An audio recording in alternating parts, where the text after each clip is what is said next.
वज़ीर बल्दी नज़्म-ओ-नस्र के रामाराव ने कौमी सतह पर मरकजी हुकूमत की जानिब से दिए गए स्वच्छ सर्वेक्षण अवार्ड हासिल करने वाले तेलंगाना के 19 बल्दियात को फीकस 2 करोड़ रुपए मंजूर करने का ऐलान किया। उन्होंने कहा कि गैर मुतवक्को तौर पर तरक्की पाने वाले गाँव और शहरों की मजीद हौसला अफजाई करने की जिम्मेदारी हुकूमत पर आयद होती है, इसीलिए रियासती हुकूमत ने कौमी सतह के अवार्ड हासिल करने वाले 19 बल्दियात को रकम मंजूर करने का फैसला किया। उन्होंने मज़कूरा बल्दियात के अहदेदारों और मुंतखबा नुमाइंदों से अपील की कि वो इस खुसूसी फंड को अपने अपने बल्दियात में साफ सफाई के कामों पर इस्तेमाल करें।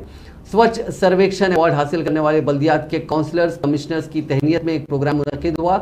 इस प्रोग्राम में शिरकत करते हुए वज़ीर बल्दी नज़्म-ओ-नस्र ने कहा कि कौमी सतह के अवार्ड हासिल करने वाले बल्दियात और कॉरपोरेशन बुलंदपेट, कोरटला, सिलसिला, तुर्का, यमजाल और दीगर बल्दियात को 2 करोड़ रुपए की खुसूसी ग्रांट मंजूर की जाएगी।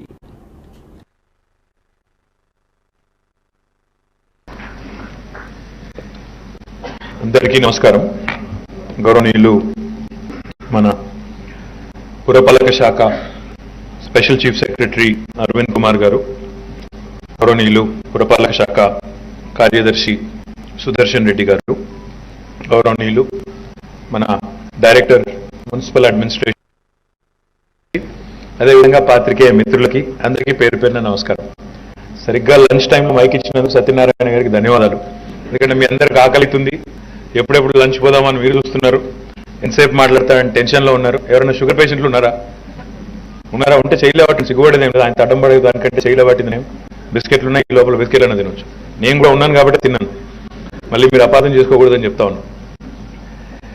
ముఖ్యంగా ఈరోజు ఈ చక్కటి కార్యక్రమం ఆర్గనైజ్ చేసినందుకు నేను ముందుగా సత్యనారాయణ గారికి, వారి టీం ఎవరైతే ముఖ్యంగా ఇక్కడ హెడ్ ఆఫీస్ నుంచి ఎప్పటికప్పుడు మీకు సూచనలు సలహాలు ఇస్తూ స్వచ్ఛ సర్వేక్షణలో మనకి ఈసారి మంచి ఫలితాలు రావడంలో కృషి చేసిన మరి మిత్రులు ఫనీ, రంజిత్, ఉదయ్, అదేవిధంగా సాయి, అందరికీ కూడా ఒకసారి గట్టిగా చప్పట్లతో డిఎంఏ టీంకి మీ అందరికీ కూడా హృదయపూర్వకమైన అభినందనలు।